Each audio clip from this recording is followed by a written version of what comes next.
पीड़ित करने के लिए, डसने के लिए एक दुश्मन को उसके साथ उसी के हिस्से को काट करके बना दिया गया। यह आश्चर्यजनक है कि 15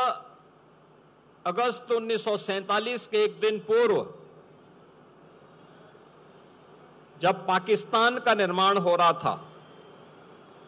तो पाकिस्तान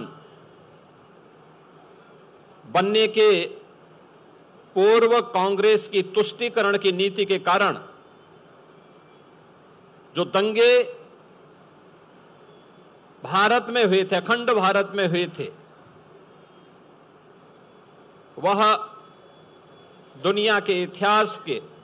अत्याचारों की एक पराकाष्ठा को प्रस्तुत करता है।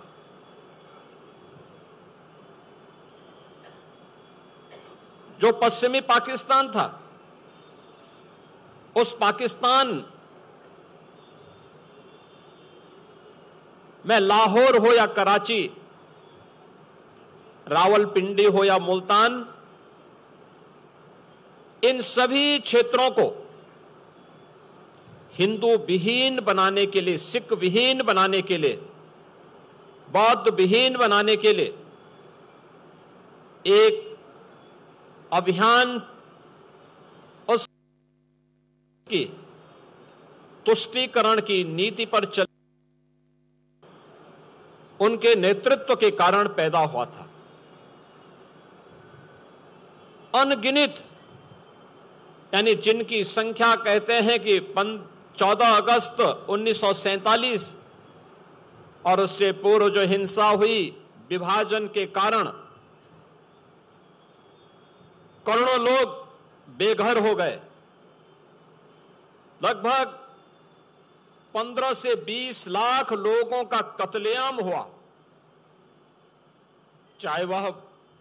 पूर्वी पाकिस्तान के नाम पर या पश्चिमी पाकिस्तान के नाम पर। और विभाजन की उस त्रासदी के कारण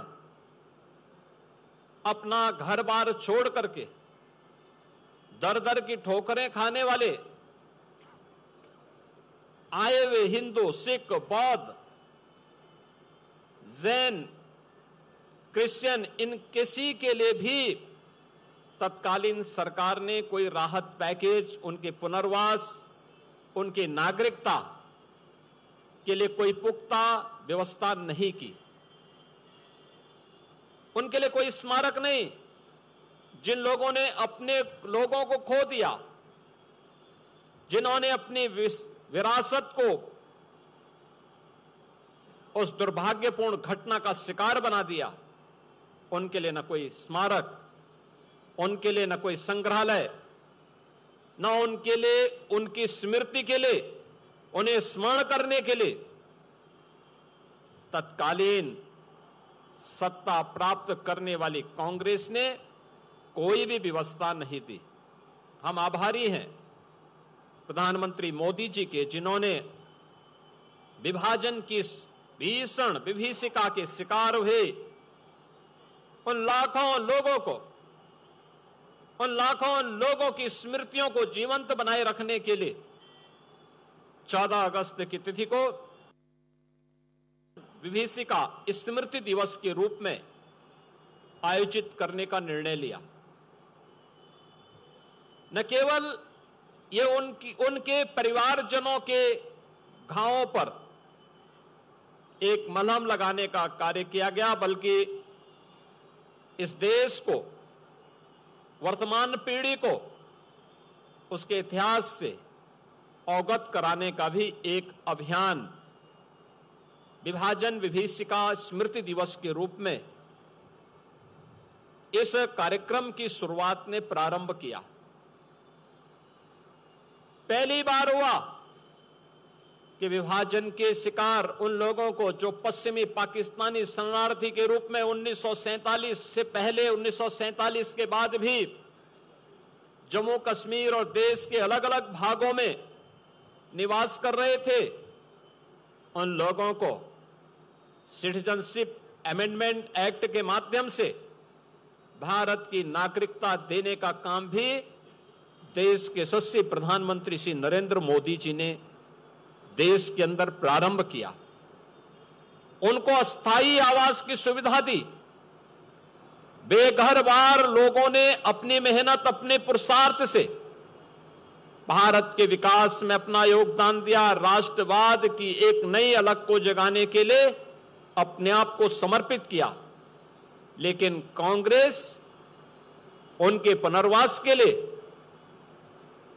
उनके स्मृतियों को बनाए रखने के लिए, उनके संग्रहालय के लिए कभी भी कांग्रेस ने कोई प्रयास नहीं किया। आज यहां पर इस प्रदर्शनी का शुभारंभ यहां पर और भारतीय जनता पार्टी ने वर्तमान पीढ़ी को इन सब बातों से अवगत कराने के लिए आदरणीय प्रधानमंत्री जी की प्रेरणा से हर जनपद में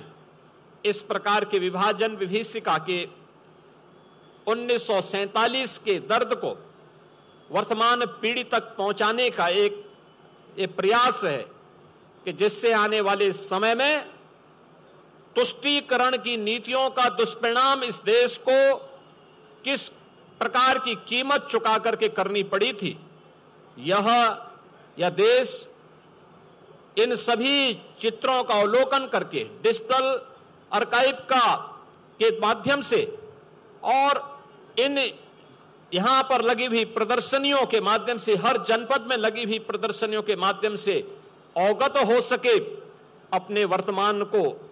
सुरक्षित रखने, आने वाली पीढ़ी के भविष्य को उज्जवल बनाने की उस रणनीति का हिस्सा बन सके।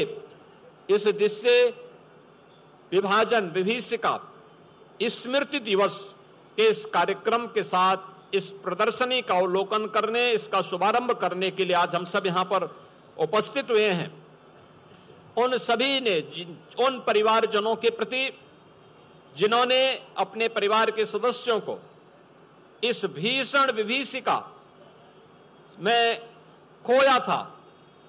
उनकी स्मृतियों को मैं नमन करता हूं। उत्तर प्रदेश सरकार की ओर से उन्हें विनम्र श्रद्धांजलि भी अर्पित करता हूं। और आदरणीय प्रधानमंत्री जी ने सीए के माध्यम से उन परिवारों के पुनर्वास के लिए जो योजना बनाई है, उत्तर प्रदेश सरकार ने भी इस बात को सुनिश्चित किया है कि सीए के अंतर्गत हम उन सभी परिवारों को जो उत्तर प्रदेश के अंदर रह रहे हैं, जिन्होंने विभाजन की त्रासदी या उसके उपरांत पाकिस्तान में, बांग्लादेश में या फिर अफगानिस्तान में उन भीषण यातनाओं को सहने के बाद हिंदुस्तान में शरण ली और सिटीजनशिप अमेंडमेंट एक्ट के अंतर्गत वे पात्रता की श्रेणी में आते हैं, उन सबको जमीन के पट्टे उपलब्ध करवाने, उनके उचित पुनर्वास की व्यवस्था के लिए उत्तर प्रदेश सरकार प्रतिबद्ध है। इस विश्वास के साथ विभाजन विभीषिका के शिकार हुए उन लाखों परिवारों के प्रति, उन लाखों बहनों, माताओं और उन नौजवानों के प्रति, उन सभी नागरिकों के प्रति मेरी विनम्र श्रद्धांजलि है। उनके परिवारजनों के प्रति हमारी पूरी संवेदना है और यह सरकार उनके हितों को संरक्षण देने के लिए, उनकी सुरक्षा देने के लिए पूरी प्रतिबद्धता के साथ कार्य करेगी। इस विश्वास के साथ मैं आप सभी को, पूरे प्रदेश वासियों को देश की स्वाधीनता दिवस की हृदय से बधाई देता हूं, शुभकामनाएं देता हूं। धन्यवाद।